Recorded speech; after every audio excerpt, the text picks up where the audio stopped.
ایران کی جوابی کارروائیاں، اسرائیل کے مختلف علاقوں میں میزائل اور ڈرون داغتے، تل ابیب، حیفا اور یروشلم میں سائرن بج اٹھے، شہریوں کی دوڑیں لگ گئی، بنکرز میں پناہ لے لی۔ حزب اللہ نے اسرائیلی فوجی مراکز کو نشانہ بنایا۔ اسرائیل نے بیروت سمیت لبنان کے مختلف علاقوں پر بمباری کی۔ تازہ حملے میں 3 شہری شہید اور 8 زخمی ہو گئے۔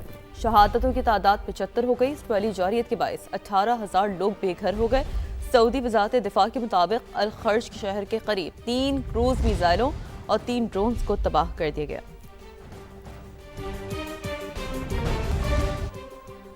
بھارت میں بحری مشقوں سے واپس آنے والے ایرانی جنگی جہاز کو امریکہ نے بحر ہند میں ڈبو دیا۔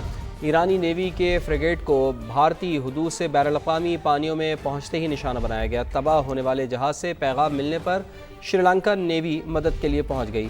بھارت خاموش تماشائی بنا رہا۔ شری لنکن نیوی کے مطابق ریسکیو ٹیم پہنچنے تک جہاز ڈوب چکا تھا۔ 30 زخمی اہلکاروں کو اسپتال منتقل کیا گیا۔ سرچ آپریشن کے دوران 87 لاشیں ملی ہیں جو بحری جہاز کے عملے کی ہو سکتی ہیں۔ شری لنکا کی وزارت دفاع کا کہنا ہے کہ جہاز پر 140 افراد سوار تھے، دیگر کی تلاش جاری ہے۔ امریکی وزیر دفاع پیٹ ہیگسیت نے ایرانی بحری جہاز ڈبونے کا اعتراف کر لیا۔ کہا ایرانی نیوی سمجھ رہی تھی وہ بین الاقوامی پانیوں میں محفوظ ہے۔ دوسری جنگ عظیم کے بعد دشمن کے جہاز کو ٹارپیڈو سے ڈبونے کا یہ پہلا واقعہ ہے۔ ٹرمپ کے قتل کی سازش کرنے والے ایرانی کو ہلاک کر دیا۔ امریکی انٹیلیجنس دیکھ رہی ہے کہ ایران میں خامنائی کے بعد کون آئے گا، پھر دیکھیں گے کہ کیا ہوتا ہے۔ وائٹ ہاؤس کی ترجمان کیرولائن لیوٹ کی نیوز بریفنگ۔ کہا آبنائے ہرمز پر ایرانی گرفت جلد ختم کرنے جا رہے ہیں۔ امریکہ خود آبنائے ہرمز میں آئل ٹینکرز کی نگرانی شروع کرے گا۔ امریکی ٹی وی نے دعویٰ کیا ہے کہ کورٹ ملیشیا نے ایرانی سرحد کے قریب زمینی کارروائی شروع کر دی ہے۔ امریکی میڈیا کا کہنا ہے کہ ایرانی وزیر خارجہ عباس عراقچی نے کورٹ رہنما کو فون کیا جس میں انہوں نے کسی تیسرے فریق کو صورتحال کا فائدہ اٹھانے نہیں دیں گے۔ یہ کہا پاسداران انقلاب کی جانب سے کورٹ ملیشیا پر میزائل حملوں کا دعویٰ کیا گیا ہے۔ عرب لیگ نے ایران کی جانب سے ہمسایہ ممالک پر حملے عالمی قوانین کی خلاف ورزی قرار دے دیے ہیں۔ عرب لیگ کے سیکرٹری جنرل احمد ابو الغیث نے کہا ہے کہ ایران کے عرب ممالک پر حملوں میں شدید تشویش ہے۔ ان حملوں سے ایران اور عرب ممالک کے تعلقات پر گہرا اثر پڑے گا۔ ان کا مزید کہنا تھا کہ ایران کے بحران کو دوسرے ممالک پر حملے کا جواز نہیں بنایا جا سکتا۔ دوست ممالک پر حملہ کرنے کی کوئی قابل قبول وجہ نہیں۔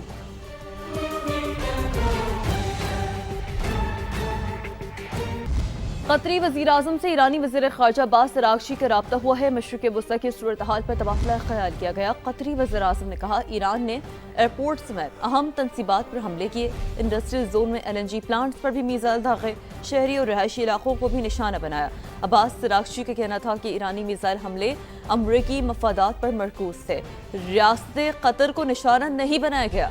قطری وزیراعظم نے کہا کارروائیاں ایران کی جانب سے صرف تناؤ بڑھانے کی کوشش ہیں اور ان میں کسی قسم کی حقیقی امن خواہش یا تنازع حل کرنے کا ارادہ نہیں۔ حملے فوری طور پر روکے جائیں۔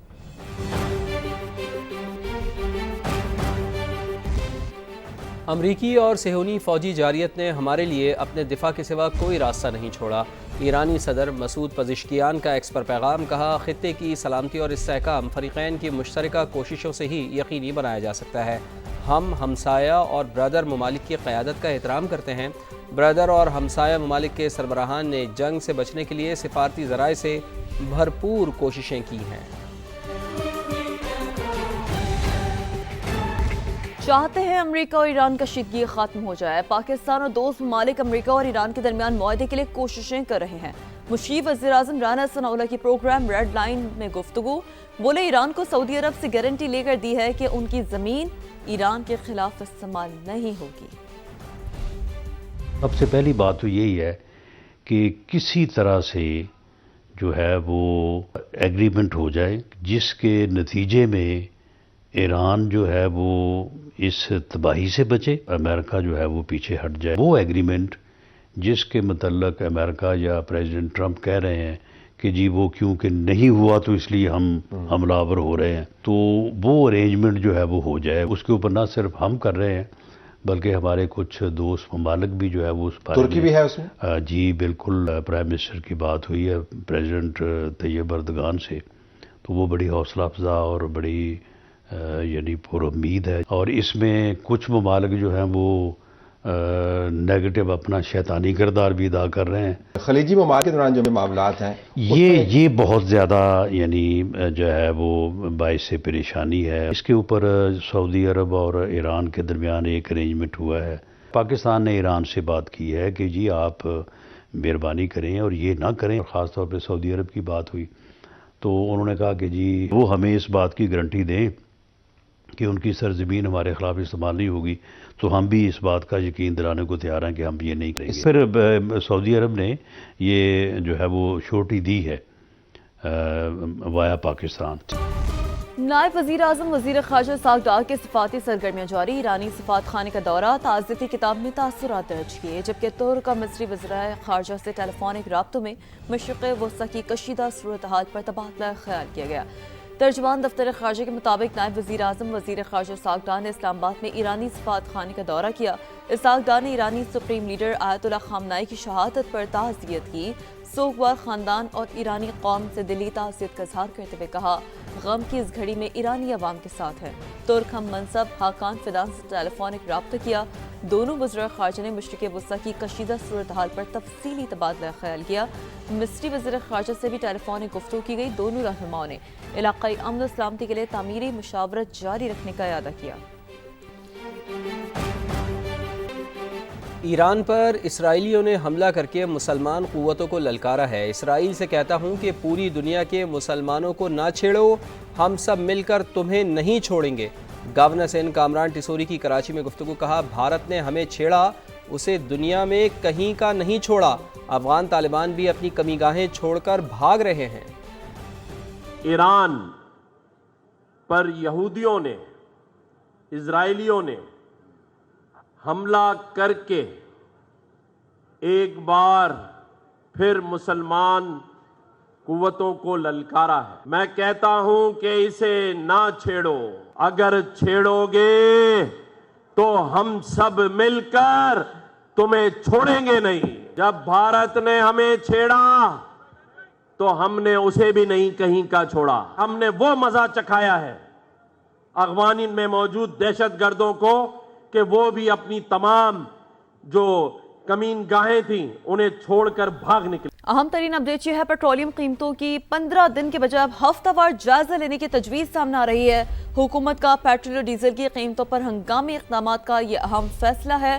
وفاقی وزیر خزانہ محمد اورنگزیب کی زیر صدارت اجلاس ہوا، تیل کی بڑھتی عالمی قیمتوں اور سپلائی کی صورتحال کا جائزہ لیا گیا۔ ابن ہرمز کی بندش سے تیل کی ترسیل متاثر ہوئی، اجلاس کو بریف کیا گیا۔ پی ایس او نے پیٹرول اور ڈیزل کے نئے درآمدی ٹینڈرز جاری کر دیے۔ بریفنگ میں کہا گیا ملک میں پیٹرول اور ڈیزل کے وافر ذخائر موجود ہیں۔ حکام یہ کہہ رہے ہیں سعودی عرب سے متبادل روٹ کے ذریعے تیل فراہمی کی درخواست کی جا رہی ہے۔ تیل بردار جہازوں کے انشورنس اخراجات میں بڑا اضافہ ہو گیا ہے۔ حکومت آئل کمپنیوں کو اضافی اخراجات کی ادائیگی پر غور کرے گی۔ مشرق وسطی کی سنگین صورتحال، متحدہ عرب امارات میں پھنسے پاکستانیوں کی واپسی کے لیے پی آئی اے کو یومیہ 2 پروازوں کی اجازت مل گئی ہے۔